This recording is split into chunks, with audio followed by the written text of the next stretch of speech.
Hello दोस्तों, आपका स्वागत है त्रिशक्ति एकेडमी में। और आज हम डिस्कस करेंगे उत्तराखंड पॉलिटेक्निक एंट्रेंस एग्ज़ाम 2021 के लिए मोस्ट इम्पॉर्टेंट साइंस क्वेश्चन में जानेंगे केमिस्ट्री के मोस्ट इम्पॉर्टेंट क्वेश्चन के बारे में।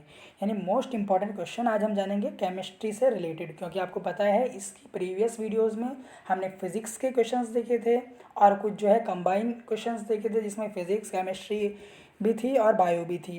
पर ये जो वीडियो है ये सेपरेट केमिस्ट्री के ही इसमें क्वेश्चन लिए गए, मोस्ट इंपॉर्टेंट क्वेश्चन जो आपको एग्ज़ाम में देखने के लिए मिलेंगे। और मैं आपको बता दूं कि यदि आप देखिए सभी क्वेश्चंस को, जितनी वीडियोस हमने डाली हैं, तो वही क्वेश्चन आपको देखिए रिपीटेंस में मिलेंगे एग्ज़ाम में। वो जो क्वेश्चन है आपको रिपीटेंस में मिलेंगे, उसी की तरह आपको क्वेश्चंस मिलेंगे, जिससे आपको अच्छे से अच्छा कॉलेज, गवर्नमेंट कॉलेज और अच्छी से अच्छी रैंक आए जीप 2021 में।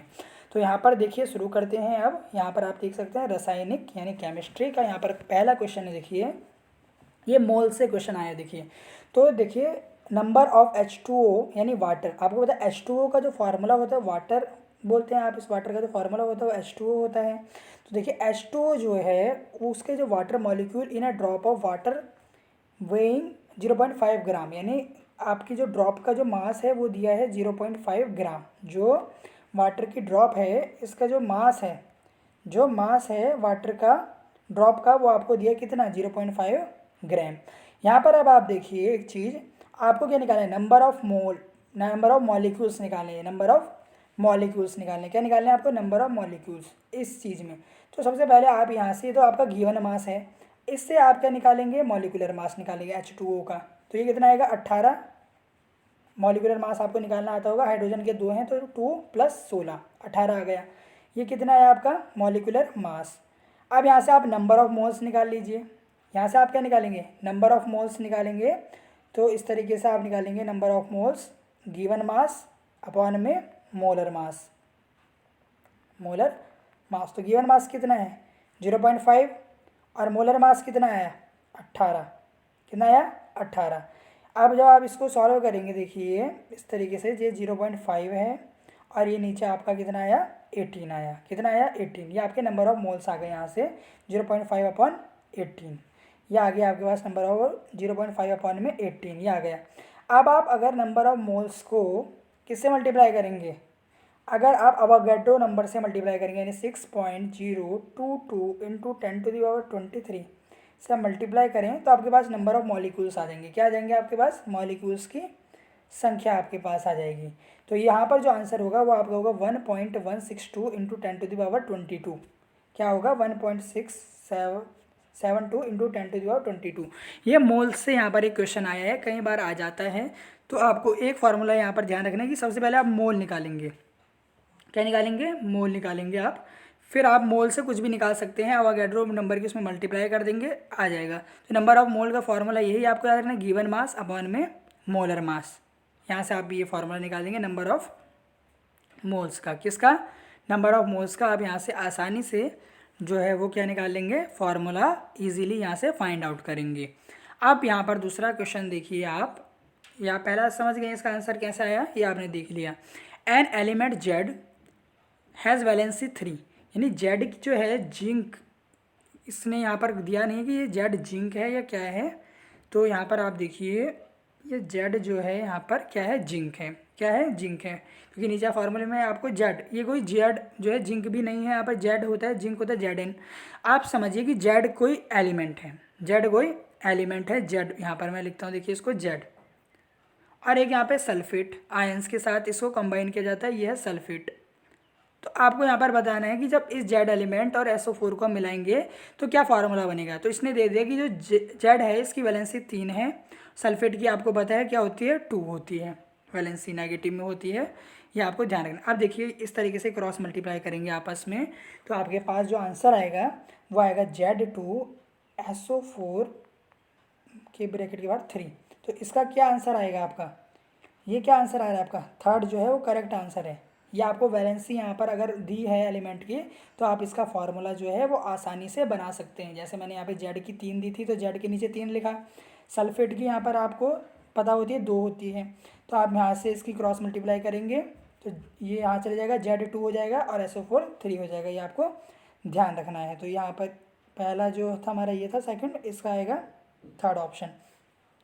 Name the element whose M shell has 2 electron. उस एलिमेंट का हमें नाम बताना है जिसकी एम सेल के पास केवल 2 इलेक्ट्रॉन है। कितने इलेक्ट्रॉन हैं?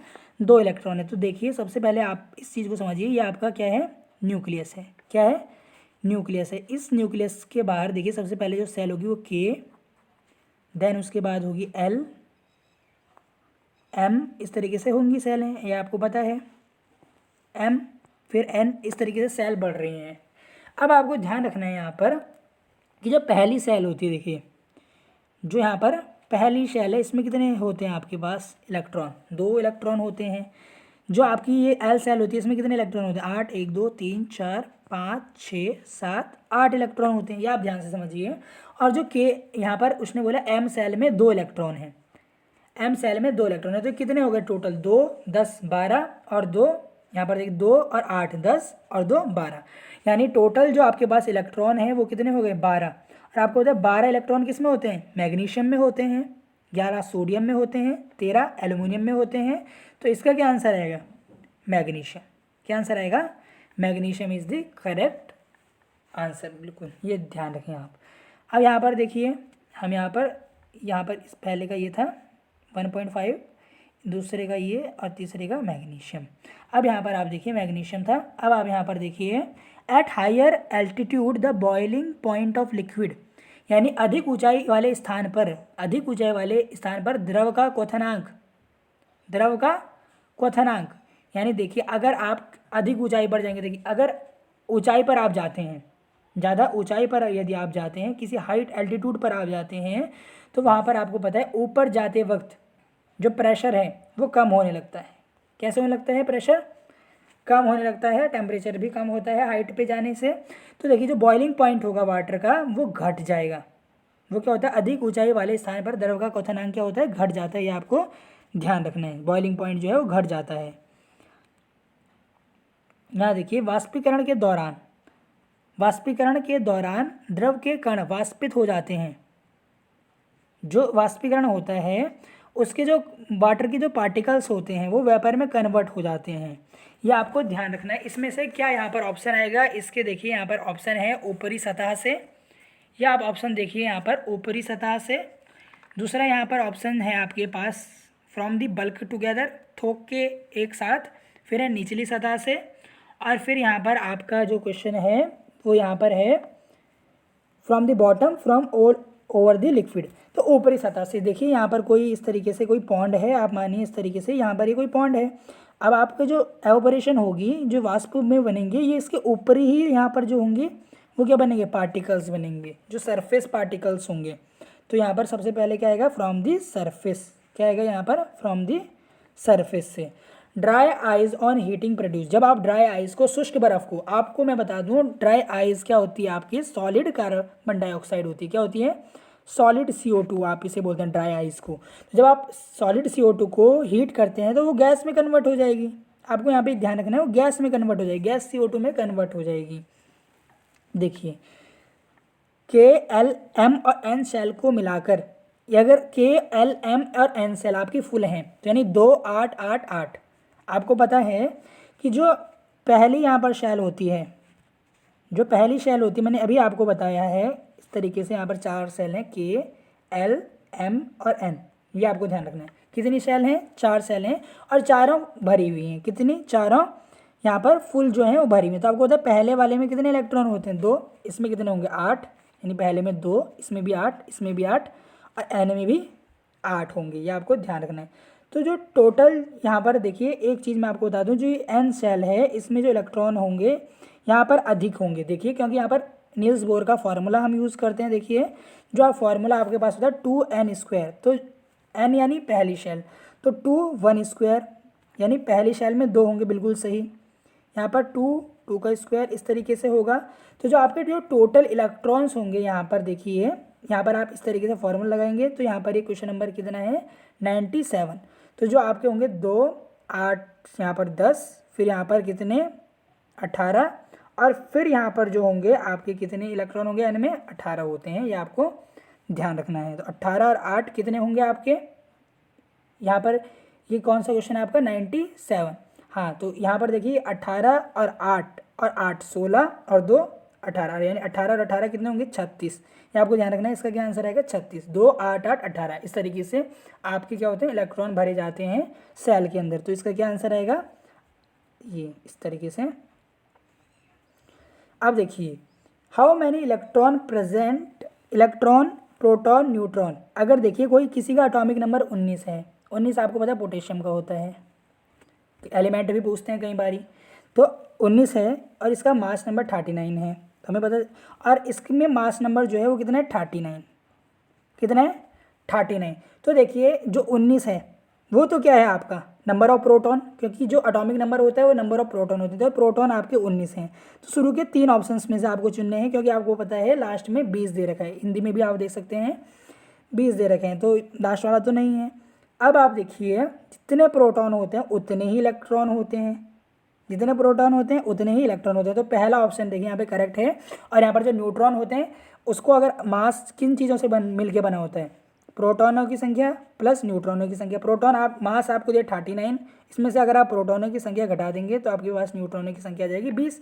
तो इसका आंसर क्या आएगा पहला बिल्कुल सही इसका आंसर आएगा, ये आपको आसानी से आप इसको कर लेंगे। देखिए